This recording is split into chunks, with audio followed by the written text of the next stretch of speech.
To the cloud.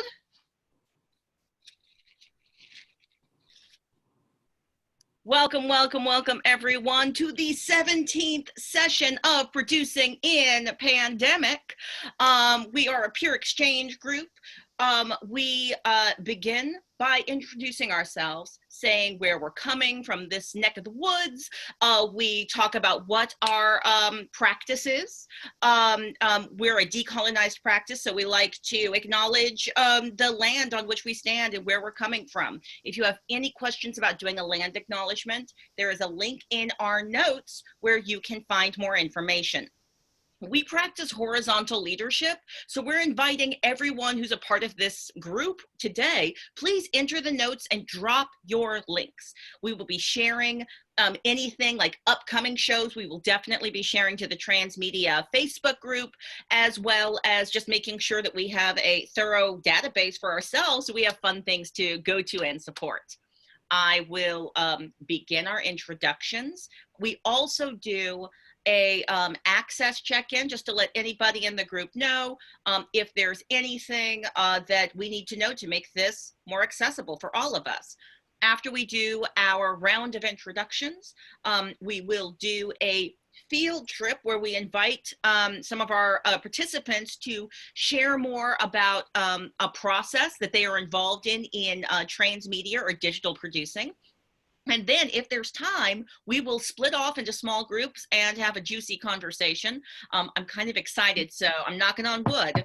Every week, though, we have really great things to discuss. So I will kick us off, and I'm going to invite everyone, please queue up in the chat. Just list your name in the chat, and that'll let us know who's going next, and I will not be calling on people. So my name is Claudia Alick. My gender pronouns are they, their, she, hers, interchangeably. I'm speaking to you from the land of the Ohlone people. The people are still alive. And gosh, and I'm gonna share one challenge or one discovery, gosh. Well, I think that my challenge is the same one I'm carrying from last week, which is I'm continuing to discover that the enterprise version of the program is the one I actually need, and the less expensive versions are not giving me the kind of robust support that's necessary. The other challenge I'm experiencing right now is setting up a studio in the midst of a global pandemic. It just means that things come in the mail a little slower. So, so my studio, the setup for the studio is delayed by a couple of weeks as I'm waiting on equipment that's delayed. Other than that, I have a muscle disorder, so I might pull a face, but I'm never pulling a face at anything that you say. Other than that, all my access needs are met, and check. Hi, I'm Dani Bay, she, her pronouns. I'm here in Oakland, the Bay Area, the land of the Ohlone people. I don't know what my practice is, but I'm Claudia's administrative producer, fancy title, just doing fun things. My access needs are met. I will probably at some point during this video call have to turn everything off because I have people coming to do work in my bathroom. and then that's it. I don't have a challenge or discovery. I'm excited to like break down and go out into breakout rooms and have some juicy conversations. I believe Ian is next. Yes. Tossing the thing. Thank you. Catching. That went really fast because we're like 3,000 miles apart. I'm Ian Garrett. He, him, his. I'm in Toronto, or Toronto, which is land that has been over the millennia taken care of by the Anishinaabe Nation, the Haudenosaunee Confederacy, the Huron-Wendat, and the Métis. It's the current treaty holders are the Mississauga of the Credit First Nation. And this whole area is a gathering place that is subject to the Dish with One Spoon Wampum Belt Covenant. I'm producer for a company called Twister Lab. We've looked at some of the stuff we've been doing before, but also teach at York University here in Toronto. That's what brought me up here. And direct an organization called the Center for Sustainable Practice in the Arts. My access needs are met. I will likely go off video for because I have childcare needs that are overlapping with our, but I wanted to make sure I was here. One challenge discovery from this week is just managing large amounts of data and how we do that. And that a lot of technology solutions require you to do a lot of work ahead of time. We're doing a big project in Philadelphia, not literally in Philadelphia, but the project takes place in Philadelphia, and just getting it to a point where people can use it involves doing all of the work where there's not really like something that you can't do with it. And before I pass it on, I wanted to share, because both Dani and Claudia are in a lonely land. My favorite Ohlone word, which was given to me by, if you're in a lonely land, hopefully you know what Kenyans say are rudes, who is down from a little bit south. She's part of Indian Canyon, which is Alexi, which pulled out of the Mutsun dictionary, but it probably comes from Asema, which is to move little things around. And so it's about the organization of tiny things and moving little things around. So that's my favorite Ohlone word. Anyway, I'll pass it on. I'll stop. Hi, I'm Sabrina Hamilton, coming to you from the traditional lands of the Nipmuc and Pecumtuck people here in Western Massachusetts, where I run the Co-Festival of Performance. My access needs are such that if my IT guy finally contacts me, I will be jumping off. Forget transmedia producing. My challenges right now are that email has been down since Friday. If some of you have gotten 13 emails from me with an autoresponder, I'm so sorry. I am not traveling. I'm home like everybody else, and unbelievable when email and basic systems go down. And yeah, technology, not always our friend. That's me. Imanaja Mashikuna, Nukaka, Kichwa, Shutimikani Yurasapi, Nukaka, Shutimikani Viviana. Hello, everyone. How are you? My name in Kichwa is Yurasapi, and my name is also Viviana. I use they, them, gender-neutral pronouns. I'm in Bacata, which is also known now as Bogota, Colombia.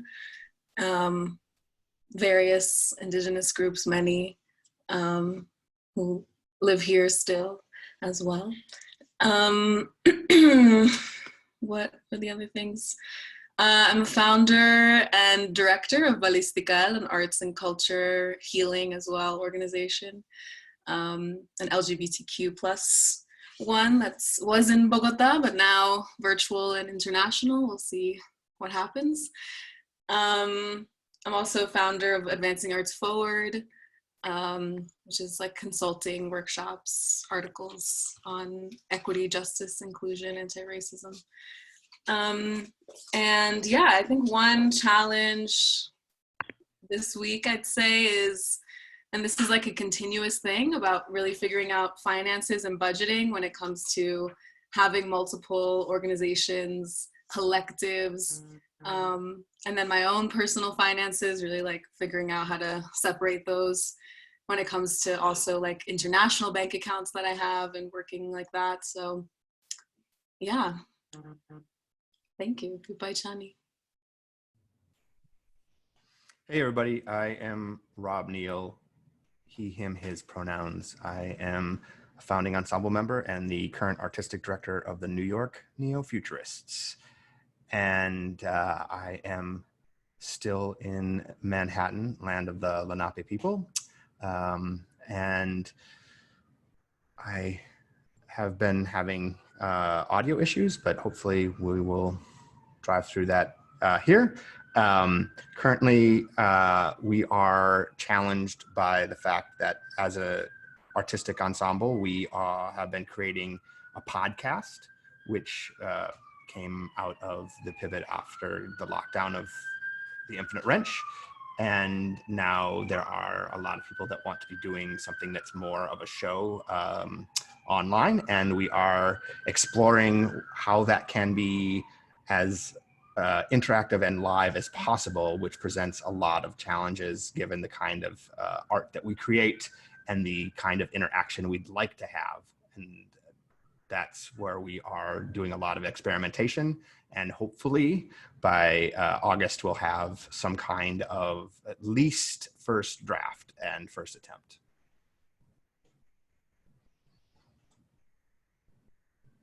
All good? Okay, I think that's me. Hi, everyone. I'm Sarah Goshman. I often go by Gosh or Goshman. My pronouns are they, them. I'm calling in from Long Island, New York, which is this particular area is the home or ancestral homelands of the Massapequa people. I'm a freelance stage manager, but I'm here through Sabrina. I've been here for a few weeks now. My access needs are mostly met. I did bring my knitting with me. I have a really hard time without having anything to do with my hands. So if you see me glancing down, I am really fully paying attention to you. I'm doing a very boring, repetitive thing with my hands, but it really helps me actually be more present in these meetings. So I hope that is okay with folks. And if that is a problem, if you're presenting or and that's bothering you, please tell me and I'm happy to stop. I've been seeing a lot of stuff this week. I definitely think that one of the things that I've noticed a lot is how we're using this word live in this digital space. I saw, I went to a musicals festival and I was like, oh God, they're doing musicals live. I need to know how they're doing this because I was so excited. And they billed it as live and online, and it was not live, it was pre-recorded. They did have a live intro and a live talk back, but the actual show was pre-recorded, and it was still good. It was still enjoyable, and it was done through Zoom and stuff. So it certainly was of this time, but it didn't feel live to me. And so I'm thinking about what that means, and maybe also what that means in terms of the kind of work that I want to be doing and involved with. Also, I'm working on the Toy Theater Festival this week. If anyone has not caught one of those, we're facing a similar thing actually, where a lot of people are sending in pre-recorded work instead of live work for this one. So interesting. Anyway, I will not take up any more time. I think Derek is next. Check. Hey, thank you so much. This is Derek. I use he, him, his pronouns, and I'm calling in from the land of the Massachusetts, Wampanoag, and Nipmuc people, what is now known as Boston, Massachusetts, and of course using resources from all over the place. I work at the theater department at the New England Foundation for the Arts, but I'm entering this call thinking about a project I'm working on outside of that, kind of a DIY project called Cloud Cafe, which is a performance series through Zoom. My access needs are being met, except for I have these really violent and annoying hiccups right now. So I will keep myself muted. And a challenge / discovery for this week. I think I personally have been feeling a lot of Zoom fatigue lately, and I feel really kind of conflicted about asking people to join my Zoom performances when I myself have really no interest in joining Zoom performances right now. I've just done so much of it. Okay, I hear you, Derek. Hi, everyone. Good morning, afternoon, whatever. I'm Joan Lipkin. My pronouns are she, her, hers. I am speaking to you from the land of the Osage, currently known as St. Louis. My practice is I'm a writer, director, producer, really community organizer. My access needs, my eyes are really tired today. Lots of Zooming, Derek, so I may need to turn off my screen for a while, but I'll be listening to everybody. My challenges are just that we are extremely involved with voter suppression in Missouri. It's one of the worst places in the country, and we're racing deadlines. So we are trying to work on a music video about notaries and do a huge Instagram campaign. I haven't had a chance to look at people's work as much as I would like to. Very much looking forward to it. And thank you for everybody for being here. And now I'm throwing the ball to our friend Tanya. Hello, folks. It's Tanya here. They, them pronouns, calling in from Toronto, the traditional territory of the Huron-Wendat, the Haudenosaunee, Petun, the Mississauga of the New Credit, and it's dish with one spoon, wampum belt covenant.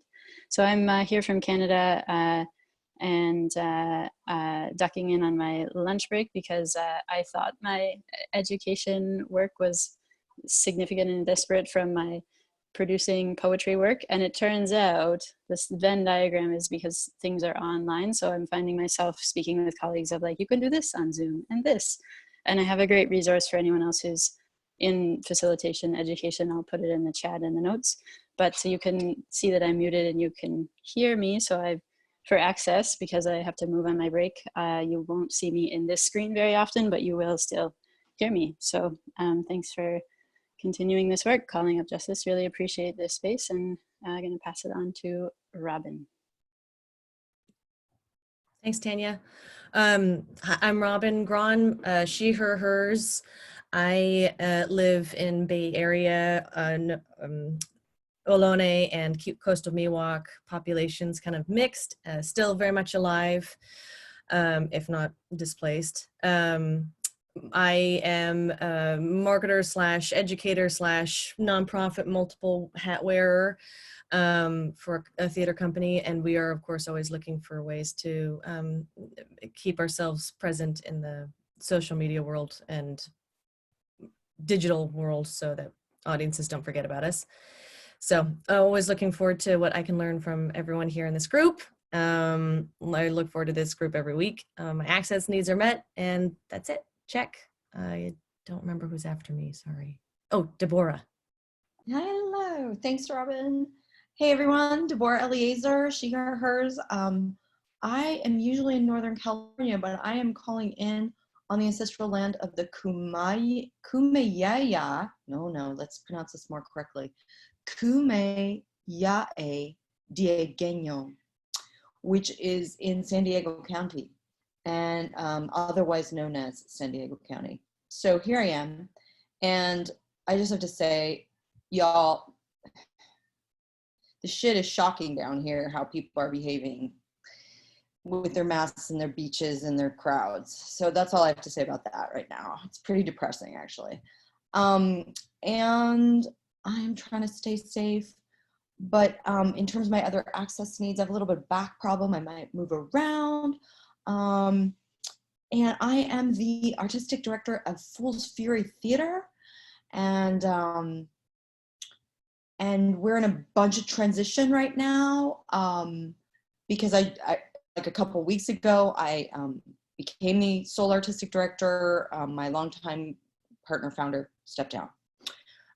We are putting a digital convening together in September, and that is what's on the plate. But I myself am also dealing with, I would say this week, like really locking into the fact that this is going to be the way we're going to make theater, and kind of how are we going to do this for the some foreseeable future, and kind of reimagining the projects. So that's about all I got right now. I'm really pleased to sponge up all the amazing talent here on this call. Check. And I pass it to Patricia.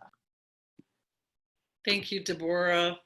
Congratulations on your position, and love to Ben, who is the departing second half. I'm a freelance producer and theater professor. I have micro and macro challenges. I'm still looking for a good audio mic for a vocalist. I've got lots of different recommendations for voiceover and blah, blah, blah, studio, not studio.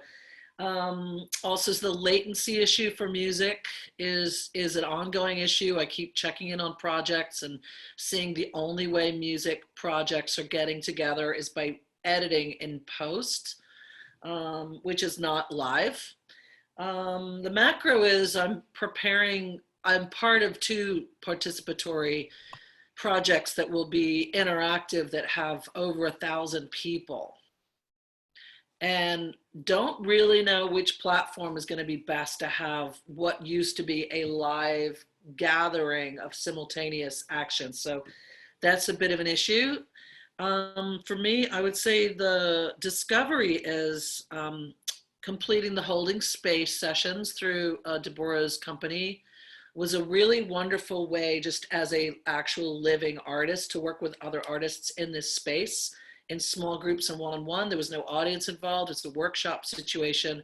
And I highly recommend to all you artists, and you're all artists out there, to do a workshop, do an improvisation workshop, or do a poetry workshop with Tanya, or just shoot the shit with other artists. And, you know, don't forget to stretch those wings as well, because that's what got us in here in the first place. And I'm gonna bounce it over to Miss Abby. Check. Hi all, I'm Abby Marcus, she, her, hers pronouns. Here in the San Fernando Valley of Los Angeles, which is Chumash land. I am the managing director currently of the Orchard Project, among other self-producing practices. My access needs today, I am suffering terribly from allergies, so I'm probably going to go video off after the intros and be listening in mostly so I can lie my head down. Challenges and discovery. So we are doing this like huge liveness lab, and we are trying to figure out what the culmination of that is and how best to create something that showcases and elevates the work of all of the artists that are in that space right now. So that's kind of what I'm trying to figure out what is. I'm super enjoying Claudia's face mask as well. I'm passing it on to Kholoud. Hi, good to see you, Abby.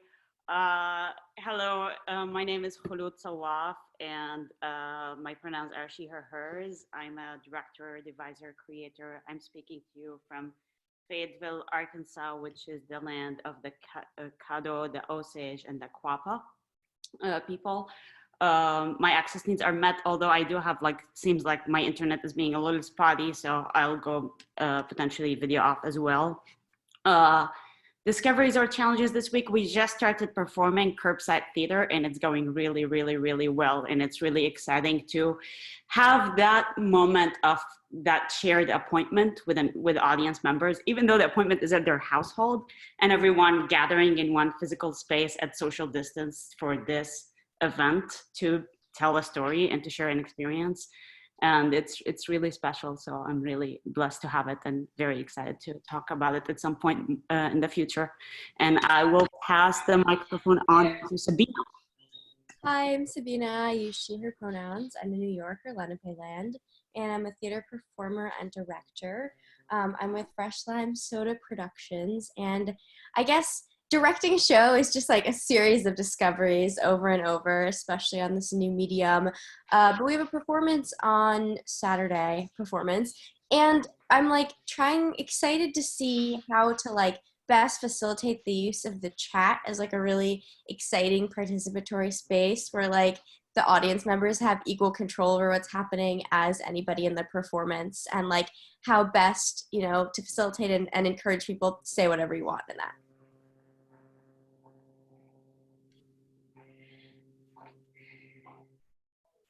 Hi, my name is Heather Ondersma. I'm sorry, Sabina, you were done, right? Okay, cool. Sorry. My first time here, I've kind of been watching some of the recordings. Mickey Goldhaber let me know about this, which is an amazing resource. And I've only kind of scratched the surface with just checking out a couple of the recordings. Pronouns, she, her, hers. Normally, I would be calling in from Ohlone territory and Ohlone lands. And now I'm on the lands of the Sespe and the Chumash in Southern California, which is Ventura County. I'm a freelance director. I'm an intimacy director in training, partway into my process. And my challenges, my access needs are pretty much met, but I have 3 kids who have already interrupted me several times. So that is my challenge, to create a structure where I actually can fully engage in my artistic process. Thank you.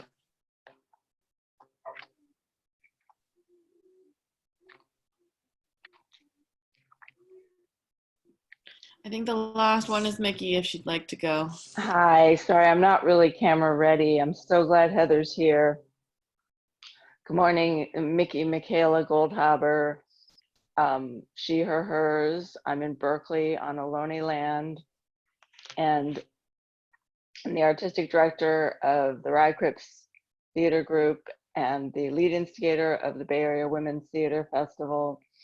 And the thing that I just am so excited to talk to you guys about today is what's going on with the North Carolina Women's Theater Festival. They have an entire month of programming. Monday through Friday, they're doing a conference. They're doing how to do lighting for Zoom, how to, you know, basics of OBS. I mean, every aspect of producing, as well as intensive exploration of racism, and on the weekends they have fringe performances. So get over there is what I'm saying. I'm gonna put it in the chat, and I'm sorry, but I'm gonna have to turn off my camera for a while. Well, as I have often said at the top of our meetings, we run a relaxed meeting style. Our ethic is we are accessible top to bottom as much as we possibly can be. So that means be on camera, be off camera, live your best life. We are balancing being producers and surviving in the midst of a pandemic. So it's completely reasonable to balance all of these things. So a couple of amazing things kind of popped up in the conversation. So our practice is at the end of this meeting, we invite anybody who wants to join us, and we do a little chit-chatting about what do we think next week might hold. Is there anything that we need to make sure we're making space for? Any planning conversations? For instance, the OBS 101 / upgraded more intense conversation. That is loosely, we're looking at June 24th, currently right now, as the date for that. There's about 40 folks who've said they'd like to participate, so awesome, awesome. We should be firming that up and getting emails sent out shortly. So at the end of this meeting, we do a little planning, little organizational meeting at the end of this. And then on Sundays, me and my team, we have a larger meeting where we're talking about all the things. We thought it might, oh, go right ahead, Robin, please. Sorry, please interrupt me, because you're talking about the class and I want you to talk about the class. Please go right ahead.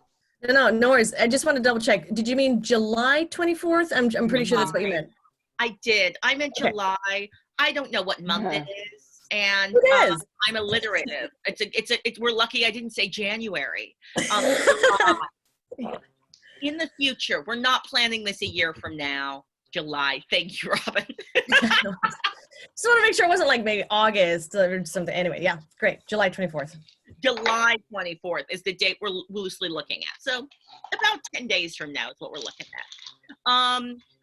So on Sunday, we were chatting about what's a big conversation that we've been meaning to have with ourselves. The topic that keeps coming up in this group is Zoom fatigue. We were like, well, we don't want to just have another conversation about Zoom fatigue because we keep returning, like it keeps coming up every single week. So we thought what we would do is break off into breakout groups, and you all have an assignment. We are all equipped with an assignment. The first assignment is talk about, just list 3 things that create Zoom fatigue. What are the things that are actually making us so exhausted and tired? Is it the number of Zoom things we're supposed to go to? Is our relationality to the camera? Like, what is it that's making us exhausted? And your assignment as a group is going to be to come up with 3. I'm doing all of this exciting talk. I'm setting you up for the awkward, like 5 minutes of me struggling with the breakout groups to send you off. So I might also invite us to have a conversation, or you know what I'm going to do? I'm going to invite someone to do a field trip before I send us off to the breakout groups, since it's going to be me doing stuff.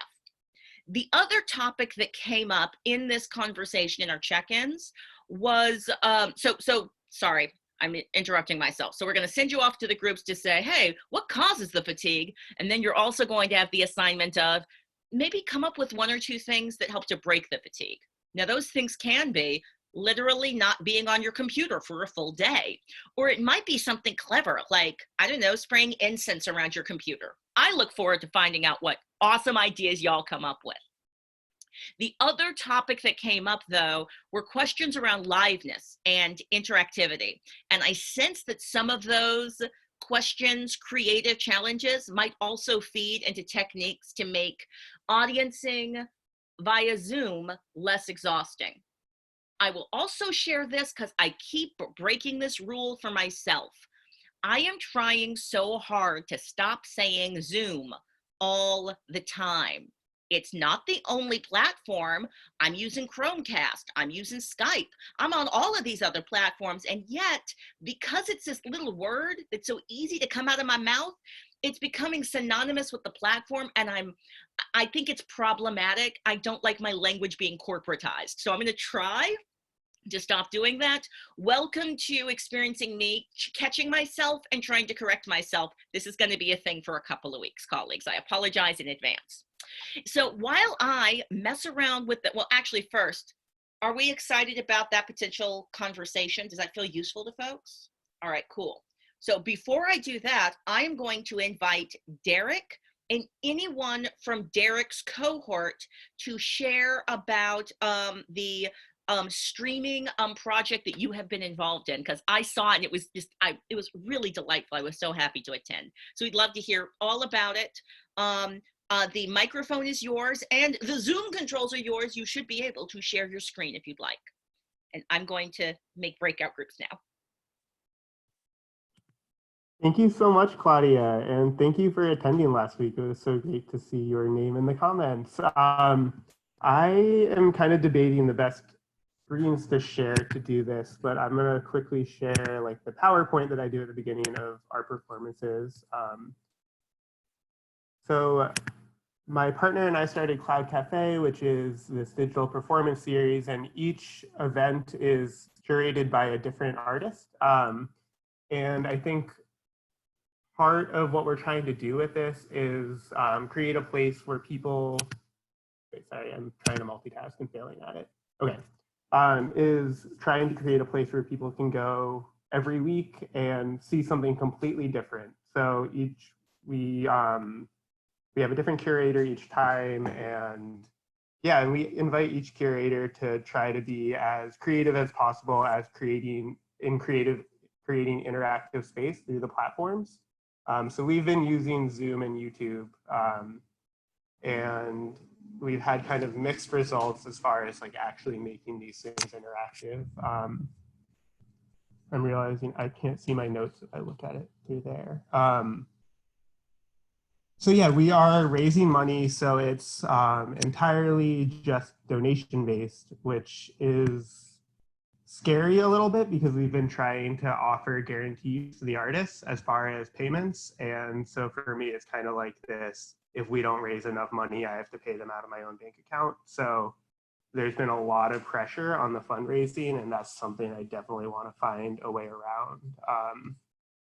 I can quickly show you, I pull up, these are the artists who are performing in July for our series. So we have 3 events in July. We had the one last week that Claudia was on. We had one last night, and then there's another one this upcoming Sunday.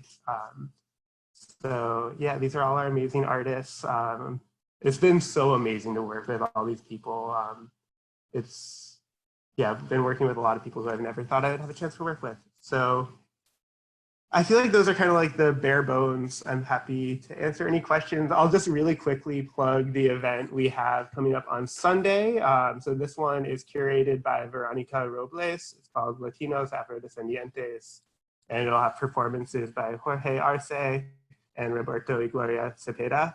And the description for that is Latinos Afrodescendientes is a series of performances and a forum to facilitate community conversations, allowing artists and community members to express their feelings and concerns about current situations around systemic racism and injustice to advance equity, diversity, inclusion, and accessibility to artists and communities of color. So yeah, that's coming up this week. Thank you so much for giving me this platform to talk about it.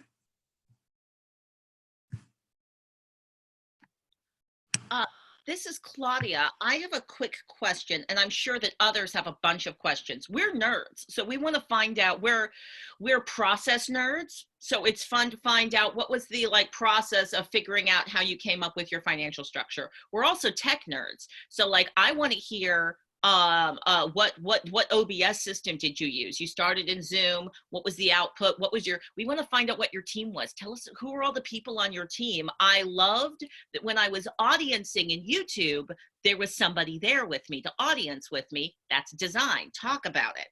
My question is this, now that I've said, talk about all these things, I did have a discrete question, and this is my discrete question. How did you get your audience to audience in just YouTube? Wait, sorry, you cut out for just a moment as you were asking. How did you get your audience to audience in YouTube?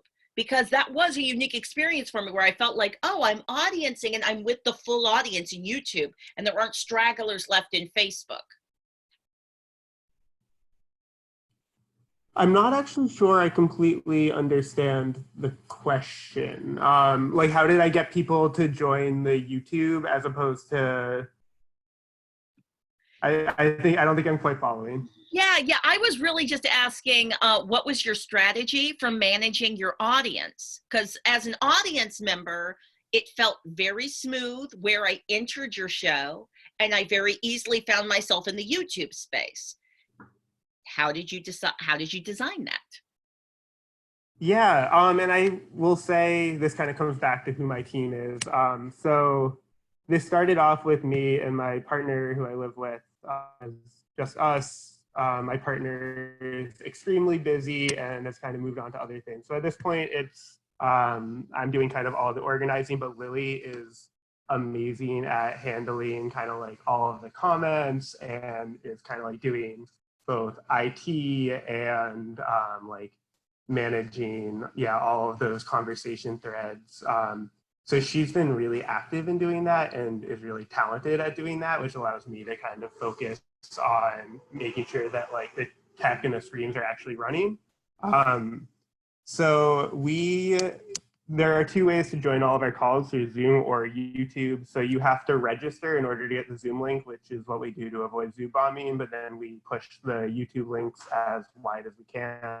So we post the YouTube links into our Facebook pages. We invite the artists to invite their people to share those YouTube links on their platforms. And then Lily and I are kind of going back and forth, both in the Zoom comments and in the YouTube comments, which can be a lot, but we're still kind of figuring that whole process out. I think as far as OBS goes, I literally downloaded OBS like maybe 3 hours before that call on Sunday, Claudia, and was figuring it out as I went, very much in real time. And I'm like really excited about that process, and I'm excited, I think, like getting to this conversation around Zoom fatigue. I think like one of the things I've been thinking about is like how you create a sense of space in these virtual platforms, and I think OBS gives you that ability to kind of like create some kind of like visual landscapes for people to see, which I'm really excited about. Sorry, you asked so many questions, and I know, right? Well, some of them. Here's another question. Well, you've just told us that you're doing Zoom to OBS to YouTube, so we know what the sort of producing platform is. Your performers, are they performing live, or is it pre-recorded materials? So that's actually, I kind of feel like I'm not paying these artists enough to be overly didactic about their process. So when talking to the curators, we emphasize that we want it to be as interactive as possible. And I think in my mind, I meant kind of that it should be performed live. We have had different curators interpret it different ways. So in our performance last week, we did have a number of pre-recorded videos. And I think that's something that down the line, I think might be more explicit about saying that it should be performed live. Because that I was kind of caught off guard by that. And I think I do prefer that live element. But it has been a little bit of both. Well, I will say as an audience member, I didn't mind that some pieces felt pre-recorded because there also was a live aspect to it. So that sort of mixed blended, because I think it was because it was mixed and blended throughout and there were multiple acts. So I found it satisfying. Our breakout technology is now in place. Colleagues, are you ready to be sent to your rooms? Your assignment is this. You will be invited to come back and tell us what your discoveries are. So please, one of you in the group, write your discoveries down in our shared document, right? Write down those 3, and it doesn't have to be 3. I'm being very silly with my prescriptive 3s, but share your learnings. Share your learnings. What makes us tired? What are some things that can help us wake up and feel a little more alive in the space? I'm not sure how long I'm sending you away for. So I'm about to send you off. It should be 4 participants per room, and there will be some kind of communication that invites you to come back. Before I send you off, I am going to invite Patricia to voice what the question was, because I see there's a raised hand. There's a button on the bottom of the screen. It's going to say it's going to look blue, and it's going to say leave. If you click that button, it's going to give you a second breakout button that says leave this full meeting or just leave this breakout room. If you leave the breakout room, it sends you back to the main session. If you leave the full meeting, you have to call back into the full meeting, but I'll totally let you back in. Patricia, you had a question. I have a question, Claudia, about the shared document. Sabina just shared the fantastic shared resource document. Yeah, the notes. Could you, Dani, or anyone, could you just reshare the link to our shared notes document? That's what we were talking about. This was me being sloppy and messy. It's just our shared Google Docs. I just figured I've just invited you all to do note-taking in there. It's going to be chaos. I'm excited. Let's see what happens. I'm about to send you off to your rooms. I look forward to you returning and sharing your learnings on breaking the video conferencing fatigue, screen fatigue.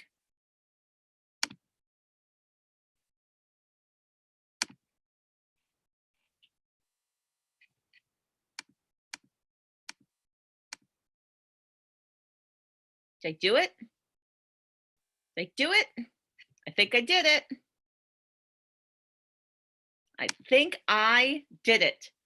Oh, right. And now I'm by myself, guys, because I'm a genius. And you can't be, I don't think I'm allowed to leave this room in Zoom. I don't think that I am allowed to let there be a room where there is no one in it. We're going to experiment and find out. I'm Googling this right now.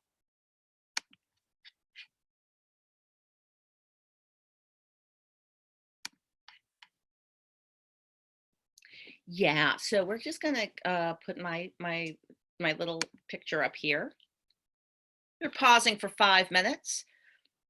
People are in side conversations, discussing screen fatigue.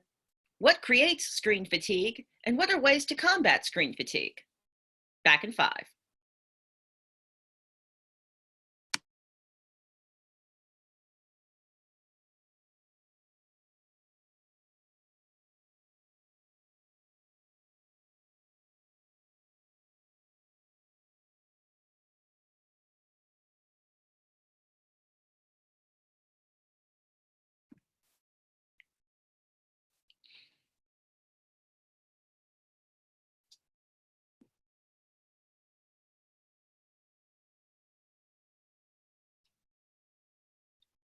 Well, I have apparently set this to be a in theory 28-minute long conversation. That seems silly.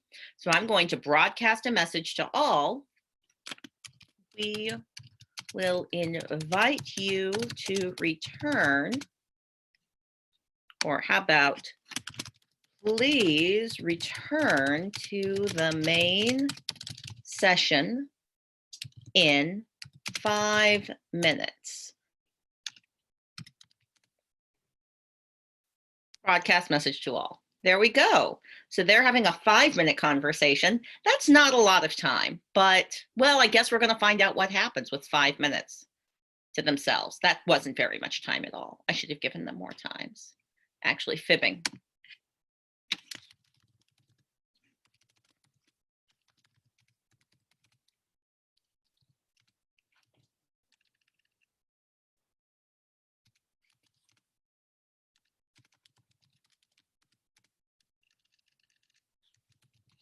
There we go. We're going to give them 10 minutes. There we go. 10 minutes to talk about that.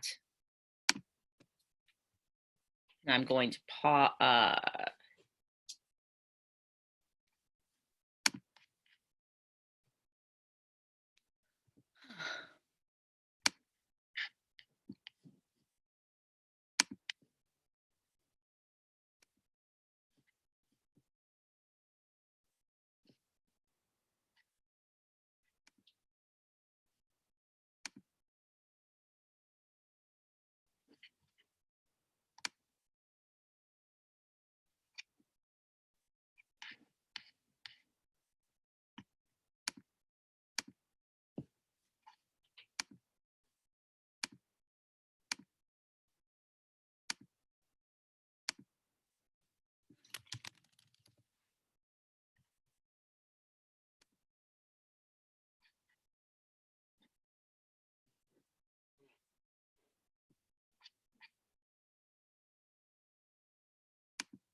Okay.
Okay, it's time to come back. So I'm going to do a message saying I'm right, time to come back. Time to return. Broadcast. Okay, now I'm going to be patient and just see if folks actually return. Super exciting. While that was taking place, I was busy messing up the website. Yay! So I've been attempting to add our communication agreements to our very simple website. However, our website was put together by my intern, and truthfully, I'd actually never gotten inside of it to figure out how it worked. So this was me potentially messing it up, and I'm going to have to ask my intern to make sure I have not messed up our website. I think, however, I have successfully published our communication agreements on producinginpandemic.com. I'm so nervous. Are people going to actually be able to return to us? Am I going to have to just close all the rooms? I could just close all the rooms. I'm going to give this another 30 to 40 seconds, and then I'm just going to close the rooms.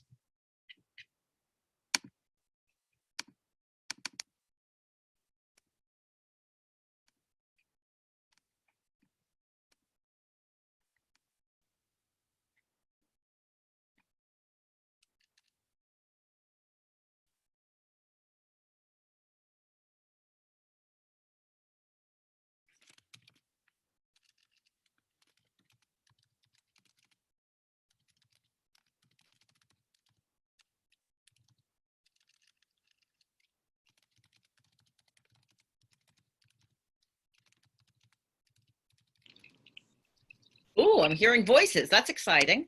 That means folks that someone's returned. Okay, so I can just hit this button that says close all the rooms and everyone will come back really quick. What do you think, Joan? Should I just do it? Yeah, because I actually inadvertently left the meeting. Close all the rooms. Just did it. Just closed all the rooms. I'm so happy you made your way back to us. How was that breakout session for you? It was actually very good. It was great. Really? It was great. We like being in breakout. We can talk intimately. Yeah, we liked it. Yes, Derek, did we like? We liked it.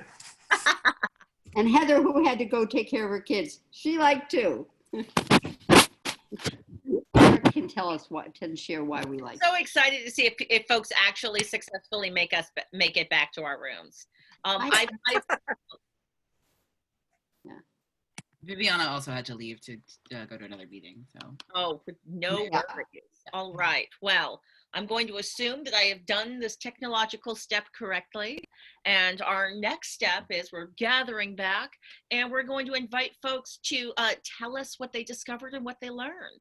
I, of course, didn't give you the extra assignment of naming your cohort, some clever name. So I have no idea how to refer to you.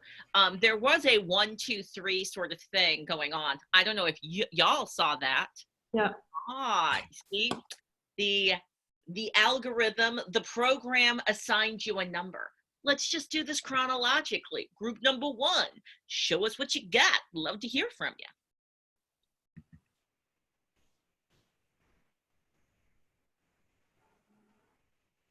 Robin, you ready? Yeah. That's us. I was like typing in the chat, we are group number 1. And then I realized you were talking to me, sorry. Okay, so we had fatigue causes is just everyone is overdoing it. I think, and I will say this, I think there is an assumption that, so we do it as theater makers because this is now how we have to do our rehearsals, is how we have to talk to our actors and stuff like that. And I think we assume that in businesses, this is how most people are doing Zoom, are using Zoom or Teams, or are constantly on these, virtual meeting platforms all day.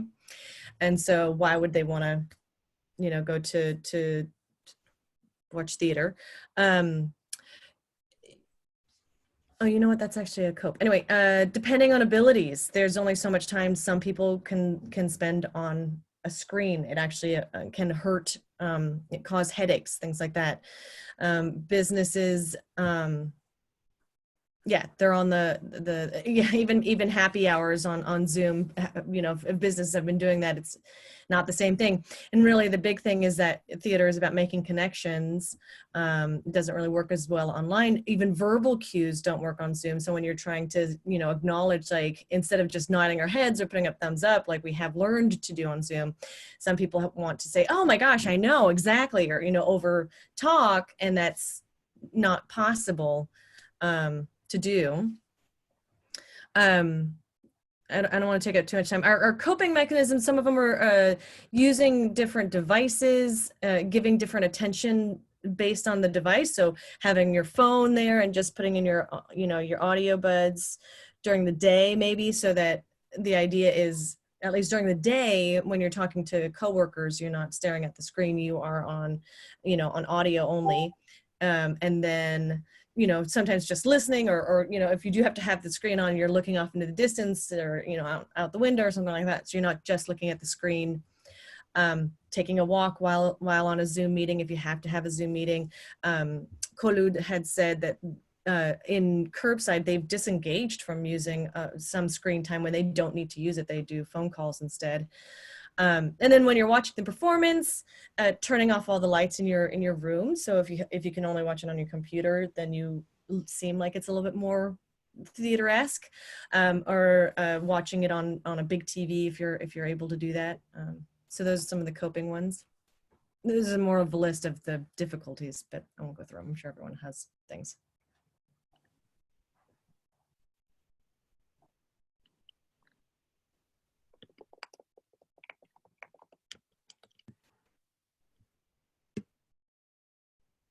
We're going chronological style. I shouldn't have to call on folks. Just unmute yourself. Just do it.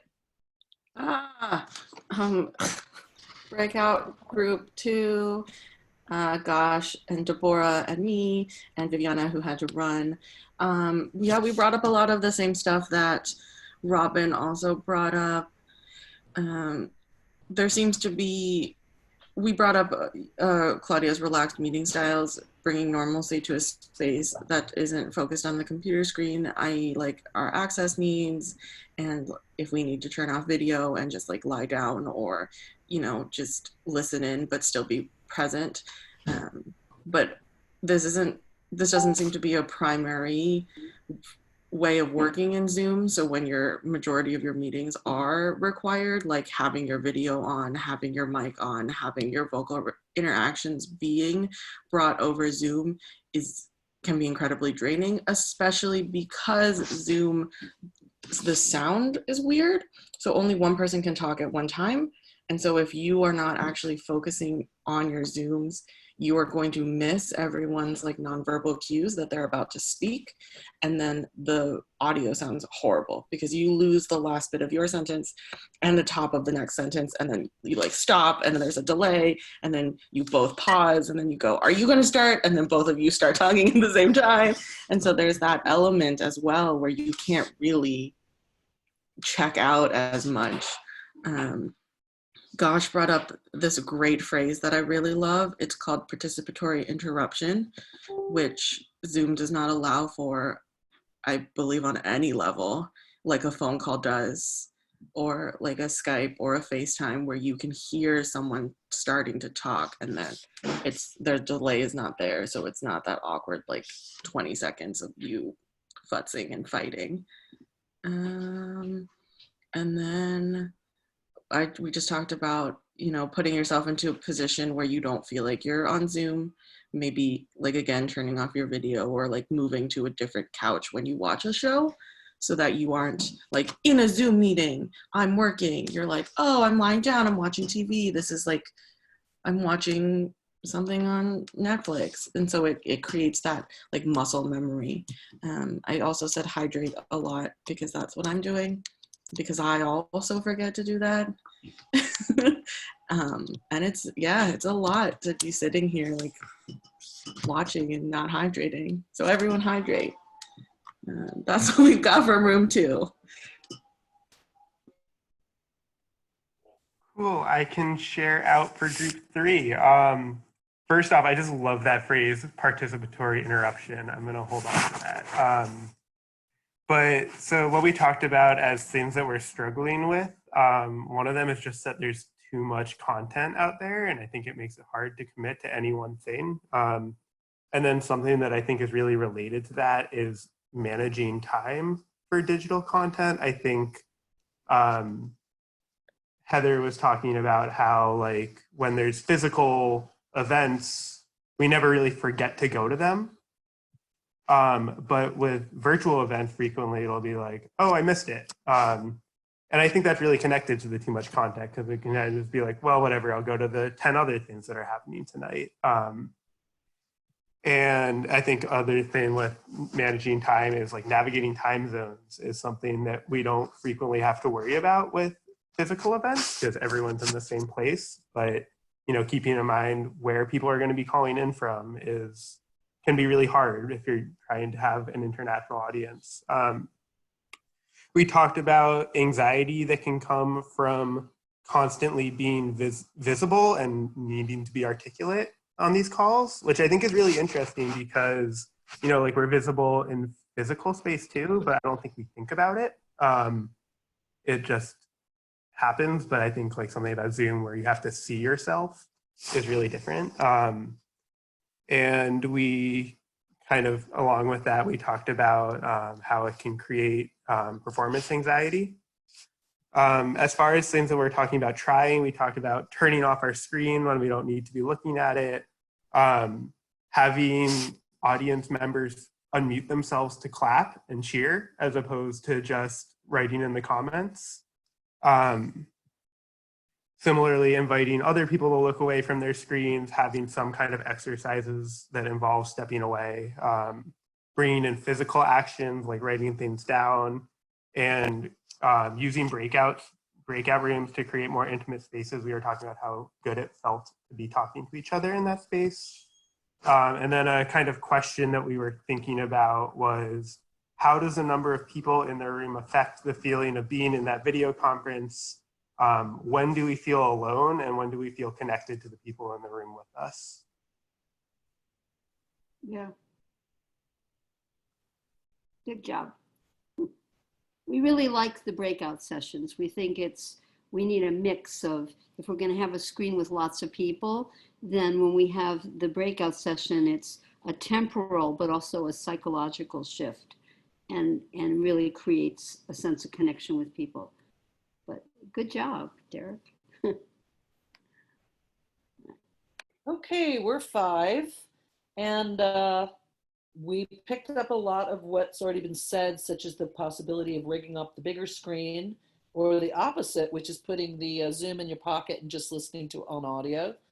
But what we really got excited about was open space technology.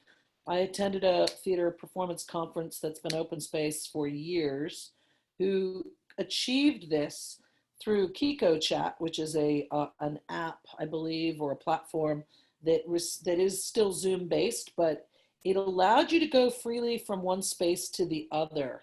And obviously that's not for a performance specifically, but you didn't have to ask the facilitator or move uncomfortably through rooms. And Tanya has more to say about that. And by the way, Peter, Tanya, and I were the group, this group 5. Tanya. Hello. Oops, hold on a sec.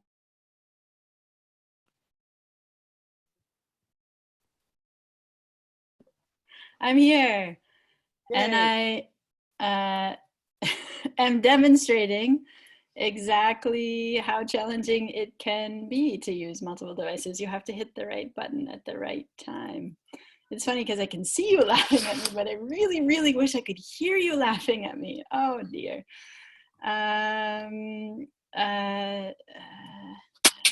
Okay, good. You're still there. Thank you, Patricia. I guess I talked about my experience of listening to Crip Camp. Thank you, Mickey, again, where sometimes I would keep it in my pocket and it starts to wire my brain that it's something like a podcast. I would go to pause it and then I couldn't pause it. They're using Zoom webinars, so they were making interactive activities, but I think my sense of it also was that, yes, I could do the journaling prompt and it was interesting, but it wasn't something that needed my full attention. And so we talked about zooming up to TV, zooming down to another device. We didn't talk about the pandemic, and I just feel like somebody needs to name that. Like, isn't there more of an allostatic load, right? Like, we're all stressed, so that's real. If we actually were doing this intentionally, it would be really different. So yeah, I just want to remind us of that. We're kind of all, like Claudia said, we're here in a pandemic. We're trying to, create access needs. So I think also the Zoom fatigue will change from time to time in terms of how much of it we experience. Oh yeah, thanks, Mickey.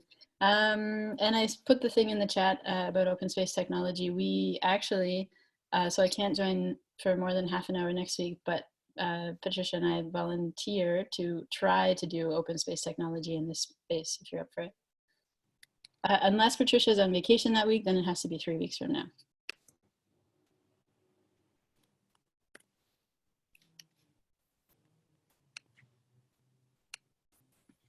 I'm so excited about trying Kiko out. This is happening. I'm very excited. Hi, and just quickly, third member, group 5, just the importance of breaks, dance breaks, stretch breaks. I've been in a few conferences where they've been fantastic, and just a nod to Dane's group about changing locations is super great too. It's not a break, but at least it puts your body in a different space. So props to that.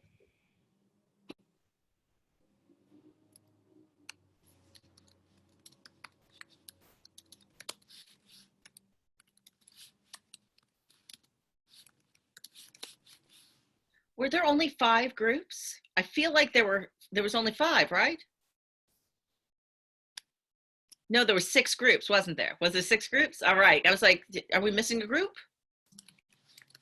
Sabrina, were you going to report out for us? I can. Cool. Yeah, Ian talked about Zoom fatigue is a physiological response and gave us kind of a nice psychological, neuroscientific perspective on why Zoom feels so exhausting. And I don't want to like bastardize the explanation, but like TLDR, Zoom cuts people off. It gives us way too much information to process in our brains, so we're not used to it. Also, there's a gender bias in the way that it prioritizes audio and perhaps makes it seem like one person is monopolizing the conversation, even though that's just kind of how the audio works. Yes. Also, we talked about how this concept of the plausible deniability of absence, like your brain is confused because you're halfway in between seeing people and not seeing people. It would be easier to have, oh my goodness, presence or absence. Cool. Yeah, also ideas of space and place, that's kind of ruptured. There's a fear of silence, like right now, so people keep talking and then people say more than they're supposed to. Also, it's like less refined and interesting and nuanced than live theater. And we just kind of also talked about some aspects of live theater that we missed. We didn't super make it to a lot of different solutions. We talked a little bit about spontaneity and participation as a tool to rupture kind of the flatness of being on a conferencing software to create art.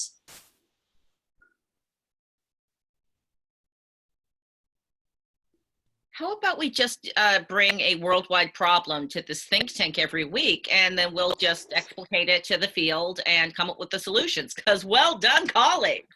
My only sadness is that with this particular breakout session, I don't get to record. So we didn't get to actually get a nice recording of Ian speaking that truth. I know there's a lot of really great links in the notes, and I will drop some additional links in there as well. So one of the things that was talked about was there's literal bias in the way these programs were designed. They weren't designed to allow us to collaborate in the ways we're attempting to collaborate. And that means our brains are doing a lot of extra labor to create connection. I know that physiologically, I find that I do this a lot. I lean, I literally get closer to the computer. It's very silly. I love the fisheye looking lens deal. But it's because I want to, there's something that psychologically wants to get closer to you, and my body is doing it. I'm holding tension in my body in ways that I wouldn't normally hold tension.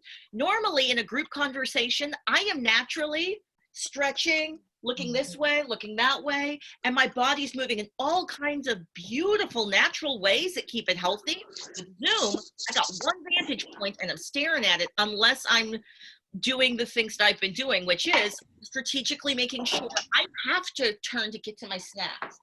I'm surrounded by stuff that makes me move around. I've got several different looks, several different office looks and ways to be in the space. So switching it up physiologically, I love that. Different size devices, joining by audio or not by audio. I also think that you're allowed to set your own boundaries. Like I myself have been very thoughtfully trying to craft practices that allow us to participate at our level of highest efficacy. I recognize that not everybody is designing their meetings with that in mind, but I know that for myself, I often will enter a meeting space with my video off and say, so I'll be participating with video off today. And no one's ever had an attitude about it. Although I recognize that I have the gift of often being in spaces where I have hierarchical authority. So they're not going to stop me from entering in the way that I want to. I have a colleague who was participating in a process where it was surveillance. Like they judged her, she's Asian, and they complained about her being sleepy. And she had to complain saying, that's what my resting face looks like. I'm not napping. I'm just being neutral in my face. And she and I had a conversation about the racialized requirements of performing engagement and how that feels like it's just been so much heightened in this new digital age where we're on computers more. So just every single thing y'all said, yes, yes, and yes, and yes to it. There is Go one thing ahead, that please. No, go there's ahead. one thing that I feel like we didn't really get a chance to talk too much about is also on the performance side of things, because I think this format does sort of choose certain actors, actors that either have the chance to really get to know this idea of clicking on and clicking off your videos, clicking on and off your mute. You know, I think at some level there's going to be a lot of people that, because like we said, this is probably going to be our lives for at least 6 more months. And if theaters are not going to be able to do curbside, or if they choose to do, you know, virtual just to stay present, that we may have a lot of artists sort of drop off because they're not going to want to engage with this, because it's just, as an actor, and just having done a couple performances myself, I'm not acting. I'm not really doing any artwork. I'm more of a tech person who's having to worry about where I am. I'm obviously watching myself, as Aaron and I had talked about, is the self-critique thing clicks in because you're watching you to make sure you're in the box and things like that. So I think that's another issue, and I don't know how to cope with that unless we talk. I mean, some of the things that you were just talking about, Claudia, is in the beginning of a rehearsal saying, okay, here's this setup. If you need to have in the middle of your room your computer so you can literally do this with it and feel more comfortable in your space, or something along those lines.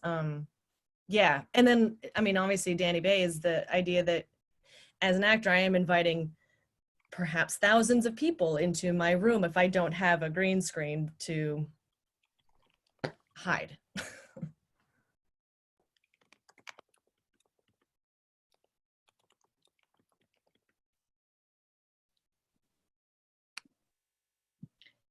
I wanted to say, Robin, you're bringing something up about this sort of also like this colonizing practice of sort of filling the void constantly, and that Zoom really encourages us to do that. This idea that we must keep talking, you know, we must keep like looking straight forward and making cogent points. You know, it's like in this holding space class that we did for a few sessions, you know, I just had people just like be silent with each other for certain lengths of time. Just be quiet. And I would encourage people to not look at me when I was talking, like actually go away and go off screen and be someplace where you don't usually relate when you're on a computer or whatever. But I think I'm just, this idea of silence and like how much there already is to process without all the words and the ideas, and that is a very nourishing place to be, even in this digital format. So I just wanted to add that. As always, folks are dropping such science in the chat. And of course it keeps going so fast I can't even get back to it. But Tanya was talking about hiding self-view. There's a button on in this particular format, there's a button that you can hit where you don't, at least you can just not look at yourself. But I find it, this is a personal thing. I figure if everybody else can see me, I might as well see what I look like. It does make me feel intensely self-conscious. I felt like I've been doing public speaking and public performance every day for 4 months, and that's felt exhausting in ways where it didn't feel like if we were just us in a room, it wouldn't feel like we were doing something public, but because it's recorded, it feels public. Mm-hmm. I want to amplify that, but also add that what I've seen, because so many spoken word artists have multiple different jobs and roles, the ability to be able to perform on camera, because it's actually now a transferable skill into other spaces, means that people who are performers, right, Claudia, can actually sort of function like a little bit more fluently, like a step or two ahead of folks who are sort of learning to feel this performance anxiety and witnessing yourself for the first time. So if you're a performer who's done years of work on this, so like, oh, that's my voice. Oh, do I really look like that? Oh, that's actually an advantage also. So not that any of us would have planned for this, but that just to keep that in mind, that it's a skill. And also in my mind, that also means that we can help people work through these things. Like it's an asset also. Well, there's also, I mean, something to be said with Zoom, with performance and I'm just pulling off of Peter Quo's live video theater, where he had the actors like choose camera angles and like set dress and like have to pick their lighting. And so if you are not a performer who can adapt and take those skills readily, that's another thing that you have to think about, is like you're not used to just having someone to help you. You have to figure it out on your own. And so unless you don't have that adaptability, I mean, even for us, if we don't have that adaptability to be able to understand Zoom or understand this technology very, very quickly, you're lagging behind already. And that is also another stress level that a lot of us are not used to. Yeah, I'm finding it really. Oh, sorry, Patricia. Go ahead. No. Go on. I'm, also you get to a certain age and you stop being able to take in new technologies, right? And so I'm just feeling completely overwhelmed by all of the different, like what Kiku is the new thing that's on. I was like, I'm not even writing it down. I can't, because I'm like, there's so many things. I'm like, somebody needs to just pick one, tell me how to do it, and I will absolutely do it and learn it hard, right? But I can't cope with like the too many options, because I don't have time. I mean, I truly don't have time also, even if I were young, but I don't have more brain space. I need to just be told which one to learn, and then I'll focus on learning it. And so I'm behind. I feel behind, and I'm like, will I ever work again?